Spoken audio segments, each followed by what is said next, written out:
ভারী বৃষ্টিতে চট্টগ্রামে তলিয়ে গেছে সড়ক, বিপাকে পড়েছেন শিক্ষার্থীসহ পথচারীরা। বৈরী আবহাওয়ায় শাহ আমানত আন্তর্জাতিক বিমানবন্দরে অবতরণ করতে পারেনি 3টি ফ্লাইট। রেললাইনে পানি জমে থাকায় প্রায় 800 যাত্রী নিয়ে 16 শহরে আটকা পড়ে কক্সবাজারগামী পর্যটক এক্সপ্রেস। পরবর্তীতে ওই ট্রেনের যাত্রা বাতিল করা হয়। টানা বৃষ্টিতে বান্দরবানে সাঙ্গু নদীর পানি বেড়ে শহরের নিম্নাঞ্চল প্লাবিত হয়েছে। জেলা শহরের ইসলামপুর, আর্মিপাড়া, শেরেবাংলা নগর সহ বেশ কয়েকটি এলাকার বসতবাড়ি পানিতে ডুবে আছে। পাহাড়ের পাদদেশে এবং ঝুঁকিপূর্ণভাবে বসবাসকারী মানুষকে নিরাপদ স্থানে সরে যেতে মাইকিং করছে প্রশাসন। এদিকে থানচি উপজেলার বিভিন্ন স্থানে আটকে পড়া পর্যটকদের নিরাপদে উদ্ধার করা হয়েছে। এদিকে বৈরী আবহাওয়া ও বন্যা পরিস্থিতির কারণে চট্টগ্রাম বোর্ডের অধীনে সব জেলার আজকের এইচএসসি ও সমমানের পরীক্ষা স্থগিত করা হয়েছে। বাড়িটা পাহাড় উপরে নিচে তলি, বৃষ্টি দিলে নিচে চলে যাবে।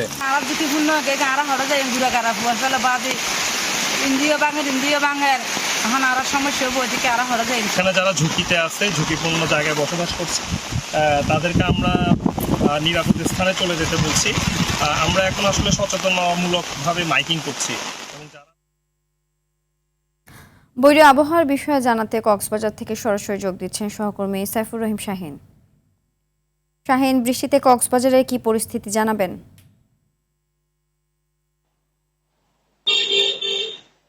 হ্যাঁ সিনথিয়া, কক্সবাজার জেলার যে 10টি উপজেলা আছে, নবগঠিত মাতামুহুরী সহ 10টি উপজেলার 2-1টি উপজেলায় বিভিন্ন গ্রামে পানি ঢুকেছে। নিম্নাঞ্চল যেগুলো আছে সেগুলো প্লাবিত হয়েছে, যেমন চকরিয়া, পেকুয়া, টেকনাফের নিম্নাঞ্চল যেগুলো রয়েছে সেগুলো গ্রামগুলোতে পানি ঢুকেছে এবং অনেক মানুষ পানিবন্দী রয়েছে। মাতামুহুরী নদী এবং বাঁকখালী নদীর পানি বিপদসীমার উপর দিয়ে প্রবাহিত হচ্ছে। কক্সবাজার আবহাওয়া অফিসের সহকারী আবহাওয়াবিদ আব্দুল হান্নান জানিয়েছেন আজকে 59 মিলিমিটার বৃষ্টিপাত রেকর্ড করা হয়েছে গত 24 ঘন্টায়। আজকেও ভারী বর্ষণের কথা তিনি বলেছেন এবং আপনি জানেন গতকালকে এবং পরশু 2 দিনে কক্সবাজারে ভয়াবহ পাহাড় ধসের ঘটনা ঘটেছে। 2 দিনে নিহত হয়েছে 12 জন নারী, পুরুষ এবং শিশু। তো এখনো পাহাড় ধসের সেই আশঙ্কা থেকে জেলা প্রশাসনের পক্ষ থেকে নানা তৎপরতা আমরা দেখতে পাচ্ছি।